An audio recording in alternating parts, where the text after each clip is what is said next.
मैं आपसे एक प्रश्न पूछता हूं कि हम यहाँ क्यों एकत्रित हैं, यहाँ हम क्यों इकट्ठे हैं? कोई जवाब दे सकता है? चलिए कोई बात नहीं, मैं बताता हूं। हम यहाँ एकत्रित हैं एक विचारधारा के अंतर्गत। एक विचारधारा, भाजपा एक पार्टी नहीं, एक विचारधारा है। भाजपा एक विचारधारा है। भाजपा जो है राष्ट्रवाद के बिगुल है।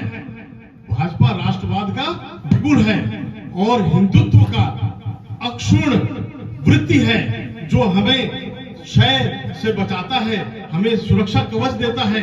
किसको देता है? हमें, मतलब पूरे भारतवर्ष को, किसी एक समुदाय को नहीं, पूरे भारतवर्ष को सुरक्षा कवच देता है। यह हमारा लोक है, लाज है।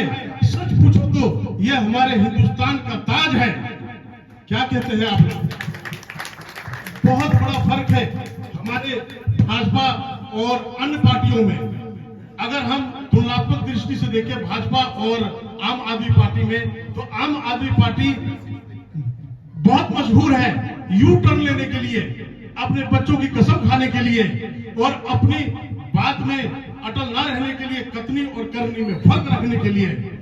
मैं आपसे चंद चीजें पूछना चाहता हूं जो उन्होंने वादा किया था।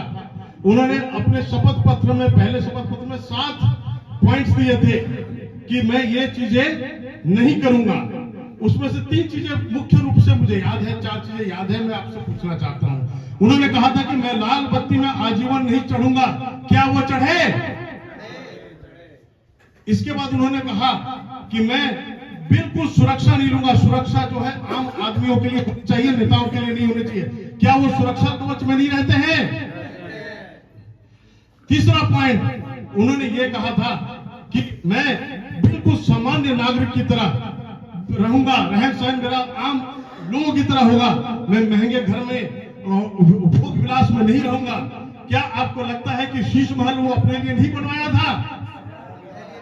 ये सारी 3 चीजें देखिए सामने सामने वो उल्टा कर रहे हैं। चौथी चीज उन्होंने कहा था स्वराज। स्वराज में एक पॉइंट था जिसमें कि शराब से संबंधित था कि जो शराब की जो पेय पदार्थ है उसका उपभोग कम करने की वो उसमें लिखा हुआ है कि स्वराज में कम कैसे किया जाए। लेकिन उन्होंने ऐसा एक्साइज सिस्टम बनाया कि शराब 1+2 बिकवा दिया।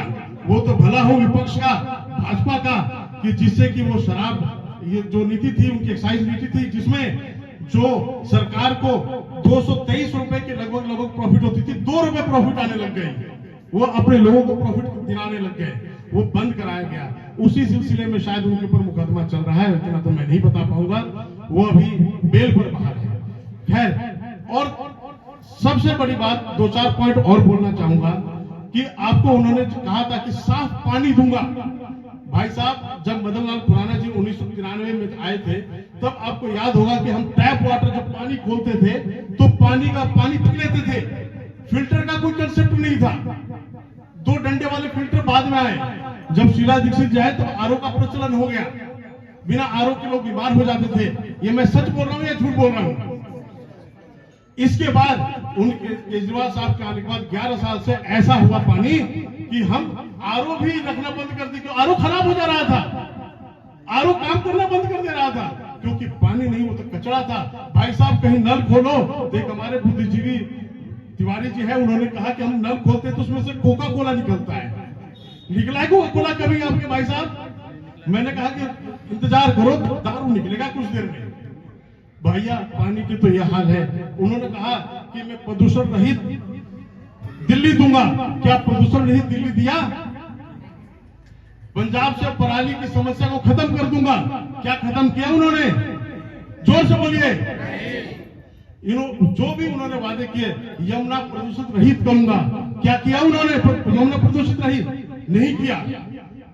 यमुना जो है 1300 किलोमीटर चलती है उद्गम स्थल से लेकर इलाहाबाद तक लगभग, लेकिन वो 1300 किलोमीटर में सिर्फ 2% यमुना बहती है दिल्ली में। उस 2% यमुना में 80% गंदगी दिल्ली से होती है। कहा क्यों गंदगी नहीं साफ किया? क्यों कूड़े के अंबार अभी तक नहीं साफ किया? एमसीडी 2 साल से है, वो कहते हैं 1 साल में हम कर देंगे, 2 साल में भी नहीं कर पाए। भाइयों, तो इनके झूठे वादों में नहीं आना है और सच में आपको उस पार्टी को चुनना है जो आपके विकास के लिए, तरक्की के लिए सोच सके और आपको एक सुरक्षा कवच के आवरण दे सके। बस मैं इसी के साथ विराम दूंगा। नमस्कार मित्रों, धन्यवाद। धन्यवाद ब्रजेश भाई। मैं